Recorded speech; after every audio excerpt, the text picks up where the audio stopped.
ಕುಂಬಾರಗುಂಡಯ್ಯನವರು ಬಸವಣ್ಣನವರಿಗಿಂತ 150 ವರ್ಷ ಮುಂಚೆ ಇದ್ದವರು. ಅದನ್ನ ದೇವರ ದಾಸಿಮಯ್ಯನವರು ಎತ್ತಿಡಿತಾರೆ. ಏನಂತ?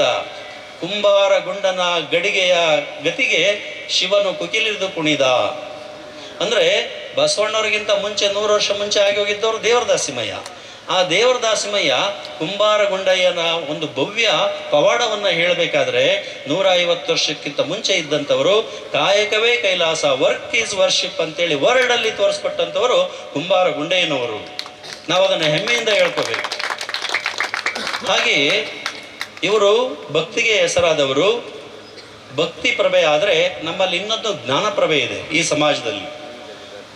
ಅರಗುರು ಚರಮೂರ್ತಿಗಳಿಂದ ಹಿಡಿದು ಕಟ್ಟ ಕಡೆಯ ವ್ಯಕ್ತಿಯವರೆಗೆ ಎಲ್ಲರ ನಾಲಿಗೆಯ ಮೇಲೆ ಕರ್ನಾಟಕದಲ್ಲಿ ಯಾವುದಾದ್ರೂ ಒಬ್ಬ ಕವಿ ನಮಗೆ ಗೊತ್ತಿಲ್ಲದೆ ಕಷ್ಟ ಇಲ್ಲದೆ ಬರ್ತಾನೆ ಅಂದ್ರೆ ಅವನು ಸರ್ವಜ್ಞ.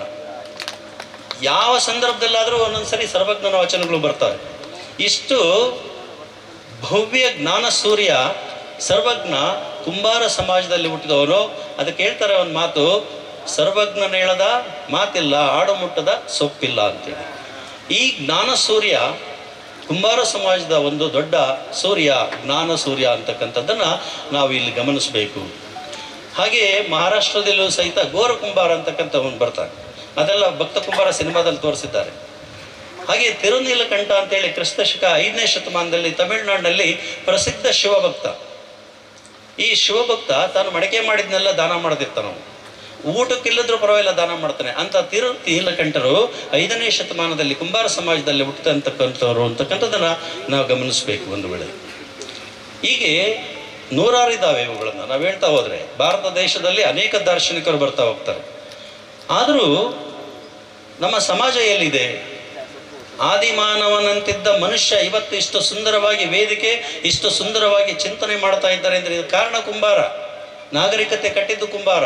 ಇವತ್ತು ಯಾವುದಾದ್ರು ದೇಶದ ಇತಿಹಾಸವನ್ನು ನಾವು ಉತ್ಖನನ ಮಾಡಿದರೆ, ಭೂಮಿಯನ್ನು ಅಗದ್ರೆ ಆರ್ಕಿಯಾಲಜಿ ಡಿಪಾರ್ಟ್ಮೆಂಟ್ನವರು ಅಲ್ಲಿ ಸಿಗೋದು ನಮಗೆ ಅತ್ಯಂತ ಪ್ರಾಚೀನ ಪಳೆಯುಳಿಕೆ ಅಂದರೆ ಅವು ಮಣ್ಣಿನ ಮಡಿಕೆಯ ಚೂರುಗಳು. ಇಡೀ ವಿಶ್ವದ ಅತ್ಯಂತ ಪ್ರಾಚೀನ ಇತಿಹಾಸ ಸಿಗದೆ ಮಣ್ಣಿನ ಮಡಿಕೆಯ ಚೂರುಗಳು ಅಂದಮೇಲೆ ಇವತ್ತು ಹರಪ್ಪ ಮೊಹೆಂಜೊದಾರೊದಲ್ಲಿರುವ ಸ್ಕ್ರಿಪ್ಟ್ ಏನು ಸೀಲ್ ಇದೆ ಅದು ಕುಂಬಾರರದ್ದು ಅಂತಕ್ಕಂಥದ್ದು.